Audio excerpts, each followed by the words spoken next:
Hi artists, in this video I am going to be showing you how to draw individual facial features, taking you through step by step. It's really beneficial to look and observe first just using a mirror, or if you have a photograph of yourself, to really take time to make those observations because you might notice things you haven't noticed before. Once you do that though, you will be ready for drawing your facial features. So I am going to start with the mouth first. And when I look at my mouth, I prefer to start with the top lip. And depending on how you want to have your face, you can see my lip goes up, and down. And so I'm just gonna create that line as close as possible to how I think my lip is shaped.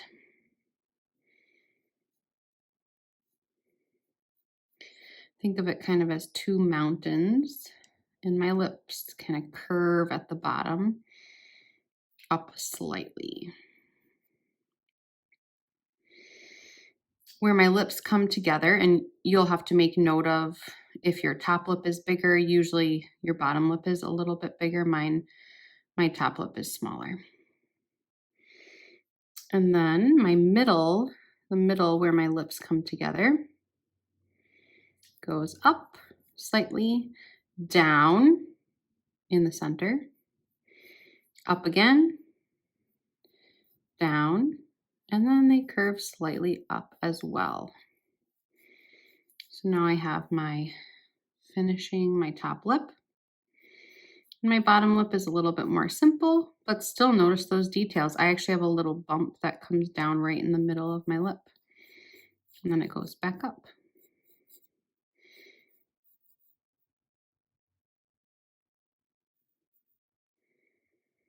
Your top lip generally is darker than your bottom lip, and that is because your top lip is angled down, which most light comes from the sky or from artificial light. And so I'm just going to shade in my lips slightly. And your lips are a little bit darker than your skin because of the thinner skin and the blood that you can see through that thin skin more easily. So I'm going to shade that. And then this middle part where my lips come together, there's a very dark shadow there where they come together. You can get as detailed as you want. If you notice little lines in your lips, you can add those.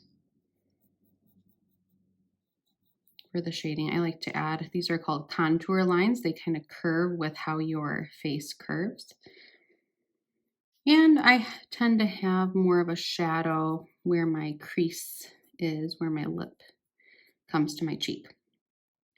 If you're feeling brave and you want to draw yourself smiling, you can have a go at that. I'm going to do a more sped up video, but I want to show you something unique about how to draw teeth so that it doesn't look like you have really weird teeth. So have a look.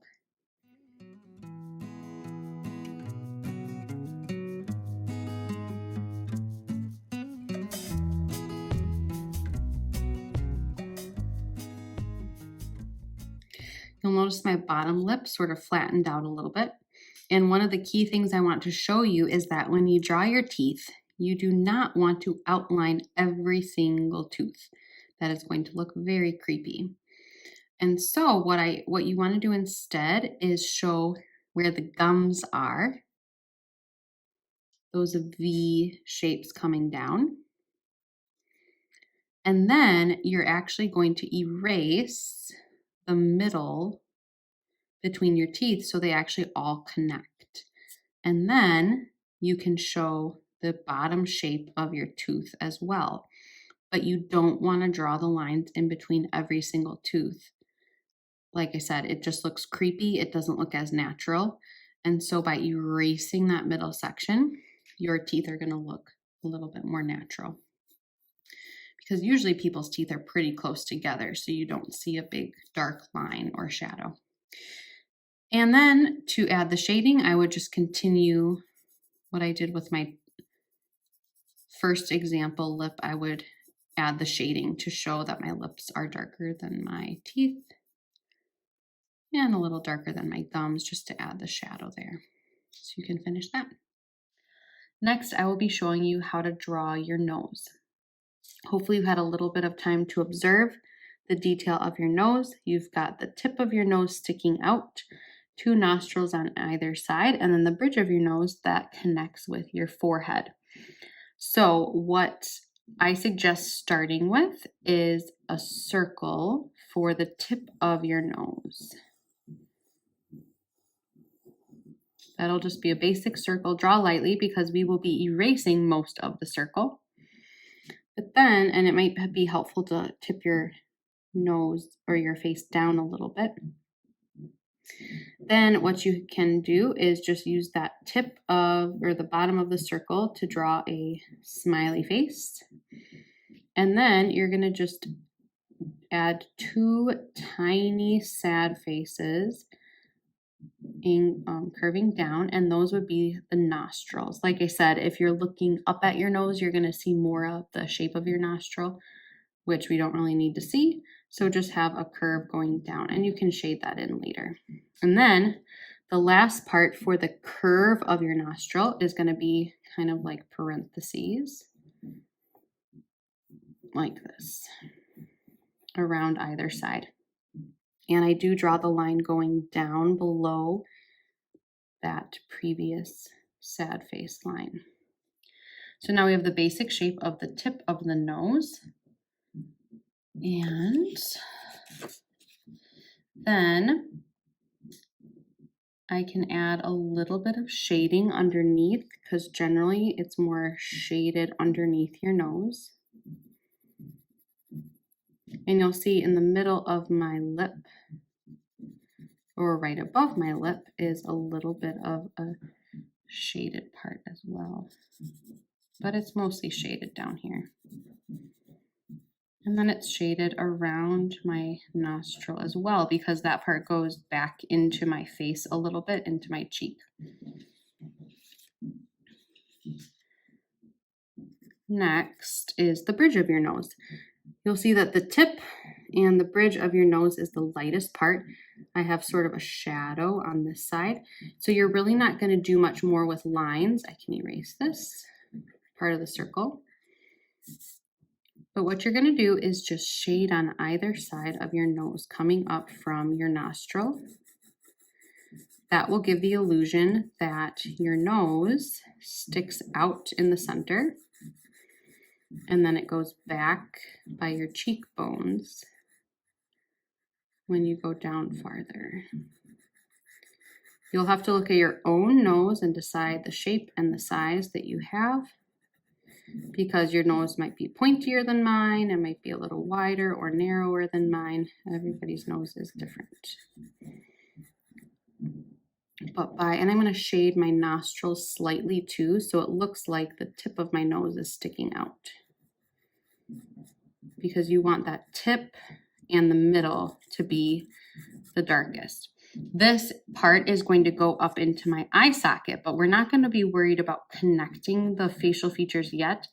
Our goal right now is just to focus on drawing them accurately through observation, so we're not just making up what we think a nose looks like, but we're actually drawing what we see.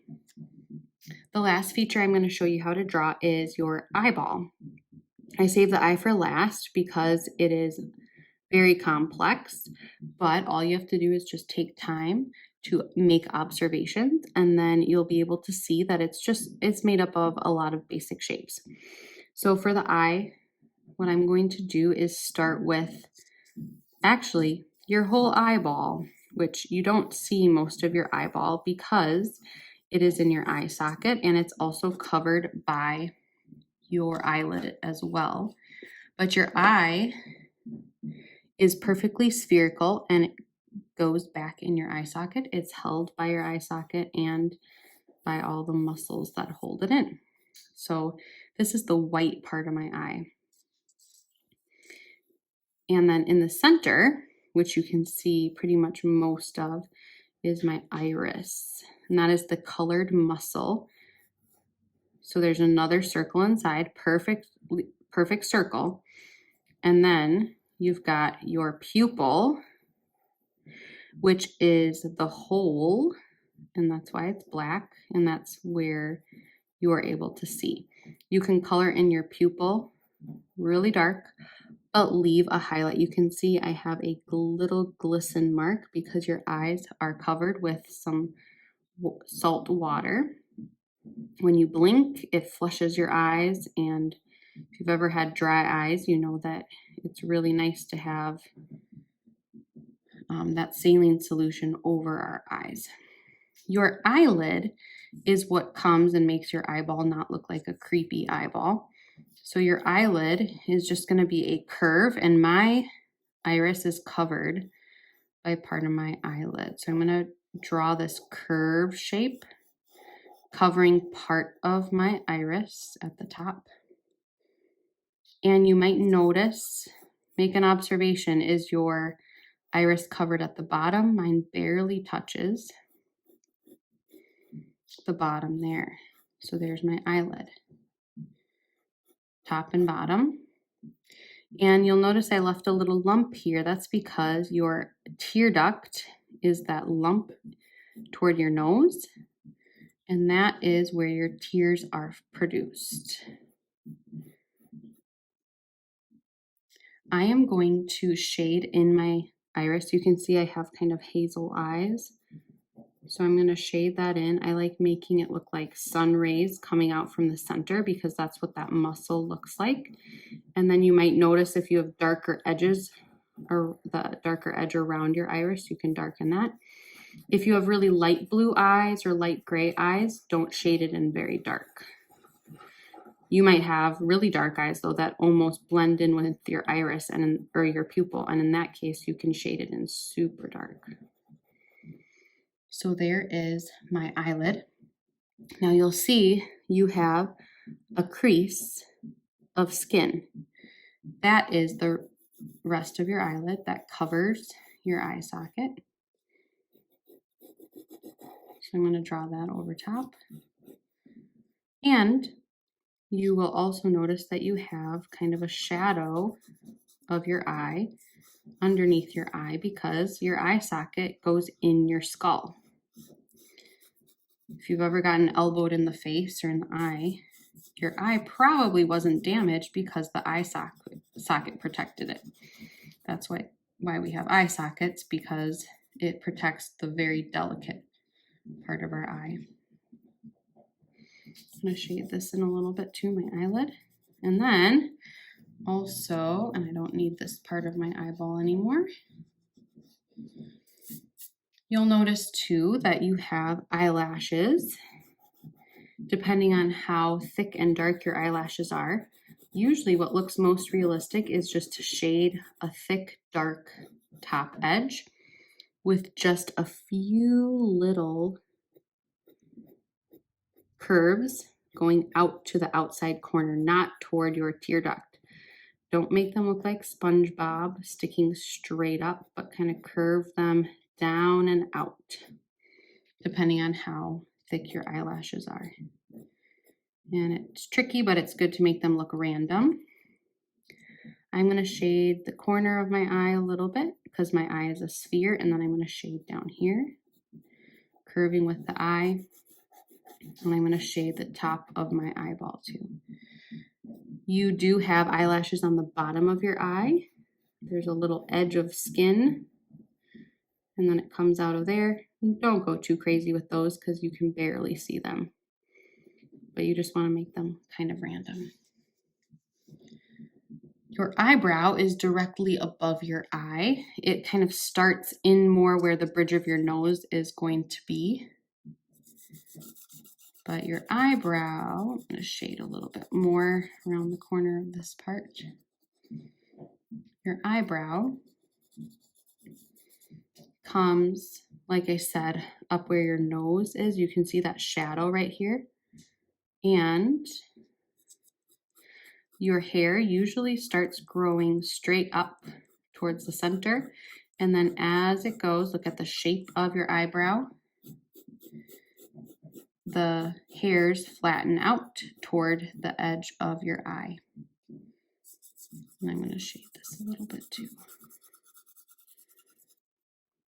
Don't go too crazy with your eyebrow. You don't want to have an outlined shape. You just want to have it shaded a little bit. And there's a little bit of a highlight usually on your brow bone because your brow bone does stick out. That again protects your delicate eyes. The hair on your eyebrows helps keep sweat out of your eyes and dust, as do your eyelashes. Take your time to make a lot of observations. It's helpful to practice and focus on individual features first, and then you'll feel more confident when you put them all together on your own self-portrait face with accurate proportions.